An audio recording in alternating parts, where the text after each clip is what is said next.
ಅದು ಒಟ್ಟಾರೆ ಜನ ಪ್ಯಾನಿಕ್ ಆಗದೆ ಇರಲಿ ಅಂತ ಹಾಗೆ ಹೇಳಿದೆ ಅಷ್ಟೇ. ನನಗೆ ನಿಮ್ಮ ನಂಬರ್ನ ಆನಂದ್ ಅನ್ನೋರು ಕೊಟ್ಟರು. ನಾನು ಕೊಳ್ಳೇಗಾಲ ಸ್ಟೇಷನ್ ಲಿಮಿಟಲ್ಲಿ ಕೆಲಸ ಮಾಡ್ತಾ ಇದ್ದೀನಿ. ಅಲ್ಲ, ನನ್ನ ಯಾಕೆ ಹುಡ್ಕೊಂಬಂದ್ರೆ? ಸರ್, ಅದು ಎಮ್ ಎಮ್ ಮಿಲ್ಸ್ ಭಾಗದಲ್ಲಿ ಒಂದು ಅನಾಥಾಶ್ರಮ ಇದೆ. ಅಲ್ಲಿ ಚೈಲ್ಡ್ ಟ್ರಾಫಿಕಿಂಗ್ ನಡೀತಿದೆ ಅಂತ ನಮ್ಗೆ ಇನ್ಫಾರ್ಮೇಷನ್ ಬಂತು. ನಾವು ರೈಡ್ ಮಾಡಿದಾಗ ಅದು ಸತ್ಯ ಅಂತ ಗೊತ್ತಾಯಿತು. ಅಲ್ಲಿ ಸುಮಾರು ಜನ ಮಕ್ಕಳನ್ನ ಸಾಕ್ತೀವಿ ಅಂತ ಕರ್ಕೊಂಡೋಗಿ ಮಾರಾಟ ಮಾಡ್ತಿದ್ರು ಅಂತ ಗೊತ್ತಾಯಿತು ಸರ್. ಆಮೇಲೆ ನಾವು ಸ್ಟೇಷನ್ ಲಿಮಿಟ್ಸ್ನಲ್ಲಿ ರಿಜಿಸ್ಟರ್ ಆಗಿರೋ ಮಿಸ್ಸಿಂಗ್ ಕೇಸ್ಗಳನ್ನ ನೋಡಿದಾಗ ಮೇಜರಾಗಿ ಮಕ್ಕಳು ಮಿಸ್ ಆಗಿರೋ ಕಂಪ್ಲೇಂಟ್ಗಳೇ ಜಾಸ್ತಿ ಇತ್ತು. ಅನಾಥಾಶ್ರಮ ರೈಡ್ ಮಾಡಿದಾಗ ಸಿಕ್ಕ ಮಕ್ಕಳನ್ನೆಲ್ಲ ಅವ್ರವ್ರ ತಂದೆ ತಾಯಿಗೆ ನಾವು ಒಪ್ಪಿಸಿದ್ದೀವಿ ಸರ್. ಕಂಪ್ಲೇಂಟ್ ಲಿಸ್ಟ್ ನೋಡಿದ್ವಿ ಸರ್. ಅದರಲ್ಲಿ ನಿಮ್ಮ ಹೆಸರು ಇತ್ತು, ಅದರಲ್ಲಿ ನಿಮ್ಮ ಫೋನ್ ನಂಬರ್ ಇತ್ತು. ಅದಕ್ಕೆ ಟ್ರೈ ಮಾಡಿದ್ವಿ, ನಾಟ್ ರೀಚಬಲ್ ಬಂತು.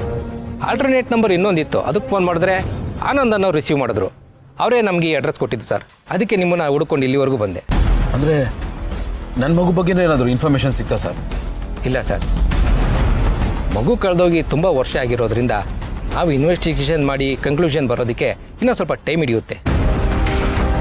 ನಾವು ಆಲ್ರೆಡಿ ಎನ್ಕ್ವೈರಿ ಶುರು ಮಾಡಿದ್ದೀವಿ. ಇನ್ಫಾರ್ಮೇಷನ್ ಸಿಕ್ಕಿದ ತಕ್ಷಣ ನಿಮ್ಗೆ ಇನ್ಫಾರ್ಮ್ ಮಾಡ್ತೀವಿ ಸರ್. Okay sir.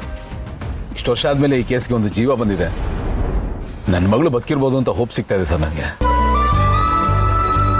ಖಂಡಿತ ಸರ್, ನಿಮ್ಮ ಮಗುನ ಹುಡ್ಕೋ ಪ್ರಯತ್ನ ನಾವು ಮಾಡ್ತೀವಿ. ಅಂದಾಗೆ ಮಗುಗೆ ಹುಟ್ಟು ಗುರುತುಗಳೇನಾದರೂ ಇದೆಯಾ ಸರ್? ಈ ಮಚ್ಚೆ ಈ ಥರದ್ದು ಏನಾದರೂ ನಮಗೆ ಎನ್ಕ್ವೈರಿಗೆ ಹೆಲ್ಪ್ ಆಗುತ್ತೆ ಅಂತ.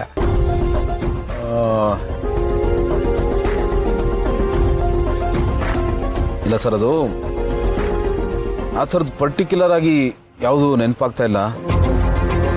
ಅದು ಮಗು ಹುಟ್ಟಿದ ಕೂಡಲೇ ಕಳೆದೋಯ್ತು ಸರ್.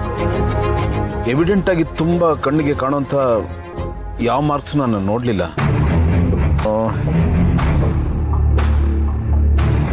ಏನೇ ಇದ್ರೂ ನಾನು ಅದನ್ನು ಕಂಪ್ಲೀಟ್ ಡೀಟೇಲಾಗಿ ಕೊಟ್ಟಿದ್ದೀನಿ ಸರ್. ಅದು ಬಿಟ್ಟು ಬೇರೆ ಏನೇನೂ ಇಲ್ಲ. ಸರಿ ಸರ್, ಉಳಿದಿದ್ದೆಲ್ಲ ನಾವು ನೋಡ್ಕೊಳ್ತೀವಿ. ನೀವು ಒಪ್ಪು ಕಳ್ಕೊಬೇಡಿ. ಈ ಥರ ಸುಮಾರು ಕೇಸಸ್ಗಳನ್ನ ನಾವು ನೋಡಿದ್ದೀವಿ. 10-20 ವರ್ಷದ ನಂತರ ಕೂಡ ಮಕ್ಕಳು ಸಿಕ್ಕಿರೋ ಉದಾಹರಣೆಗಳಿದೆ. ನೀವು ಒಪ್ಪು ಕಳ್ಕೊಬೇಡಿ. ಸರಿ ಸರ್, ಥ್ಯಾಂಕ್ ಯು. ಇಲ್ಲಿ ತಕ್ಕ ಬಂದಿದ್ದು.